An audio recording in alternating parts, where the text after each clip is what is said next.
This is Real News Media TV, coverage you can trust. Please like, share, subscribe, and hit the notification bell. Select all for daily news updates.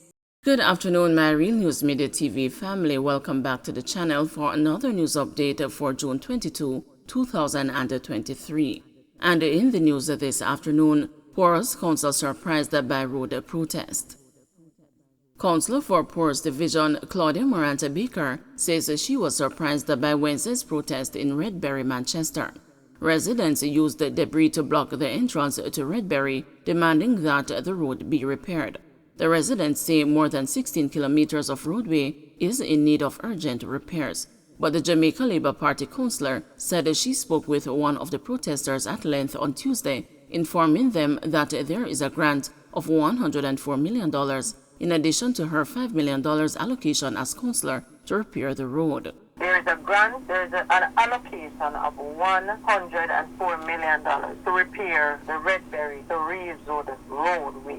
Alright? Myself as a councillor in my capacity, I too have a $5 million allocation to continue on the Harmons Road, but we'll take from the St. Diego Primary School leading towards S-Curve. The residents who went out today to block the roads are aware of this information. However, they still went ahead and do the blocking. These bad roads in the poorest division and right across South Manchester, we inherited them. We are doing our best to alleviate the problem one step at a time, one road at a time, and what the allocation given to us can afford to do. She said the commitment to repair the road was made last year following a tour of the division by Everald Warmington, minister without a portfolio in the Ministry of Economic Growth and Job Creation. The councillor said she expects repairs to begin next month. Man charged with lottery scamming granted $1.5 million bail. A 21-year-old man charged for lottery scamming was granted bail in the sum of $1.5 million when he appeared before the St. Thomas Parish Court on Wednesday. He is Garfield McLeod of a St. Thomas address.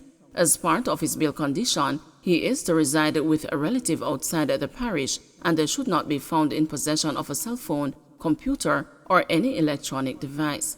He was also ordered to surrender his travel documents. His co-accused Jamil Ellis was remanded.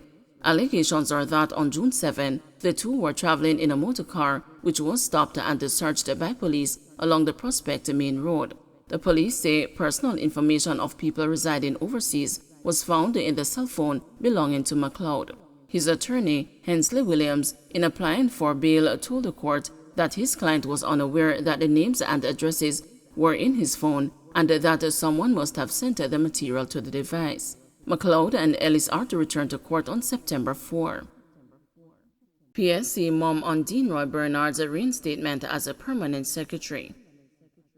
Nearly 3 months after the Supreme Court ordered the reinstatement of Dean Roy Bernard as a permanent secretary in the Ministry of Education, there has been no word from the Public Service Commission.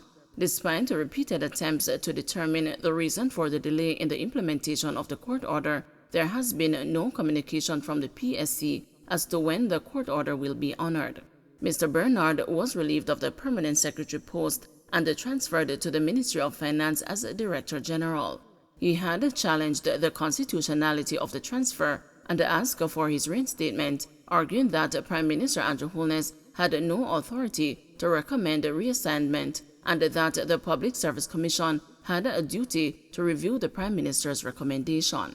He also put forward that the Constitution nor the staff orders contemplated the forcible removal of a permanent secretary to a lower or other position in the public service. His transfer in 2016 came in the wake of the controversy surrounding former Education Minister Ruel Reid and the Caribbean Maritime University. Reid and the 5 co-accused have been charged with a range of offenses, including breaches of the Corruption Prevention Act, conspiracy to defraud, misconduct in a public office at a common law, and the breaches of the Proceeds of Crime Acts. CPFSA advises of possible disruptions when calling the 211 child abuse hotline. The Child Protection and the Family Services Agency is advising that individuals may experience disruptions when calling the entity's 211 child abuse reporting hotline. An advisory from the agency indicates that the disruptions that individuals may experience up until Friday, June 23, are due to an island-wide upgrade of its communication system.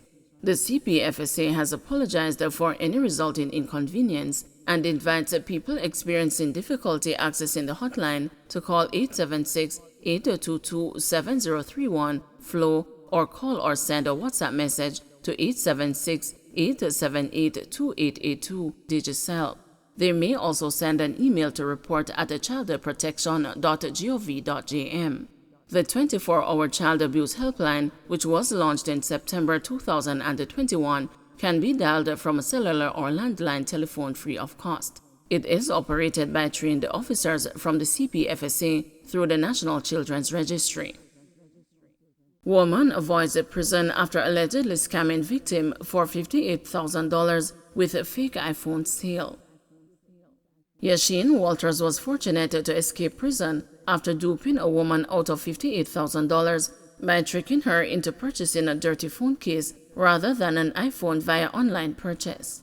The defendant appeared in the St. James Parish Court on Wednesday on charges of obtaining money by false pretenses and a conspiracy to defraud.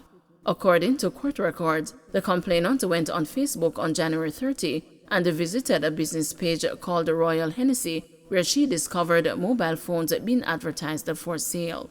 She contacted someone on the site and was given a phone number where she could speak with the seller.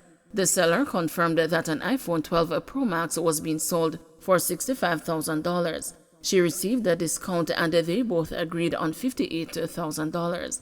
The seller then provided a bank account number and the complainant deposited $58,000 into the account the next day. The seller acknowledged the receipt and informed the complainant that she was at the Knutsford Express in Negril sending off the package to her. When the complainant received the package, she was dismayed to discover a dirty phone case in place of the iPhone. The complainant then attempted to contact the accused, but she declined to respond.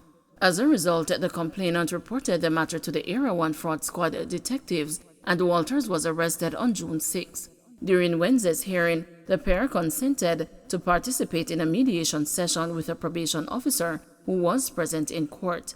They reached an agreement and Walters handed over $60,000 to the complainant. The prosecution subsequently offered no evidence against the Walters. "You had your good name and now you put a black spot on it," presiding Judge Sasha Marie Smith Ashley told Walters. "If the matter had gone to trial and you were found guilty, you could have been sentenced to prison," the judge added before allowing the defendant to leave the courtroom. Don't forget to like, share, subscribe, and hit the notification bell. Select all for daily news updates.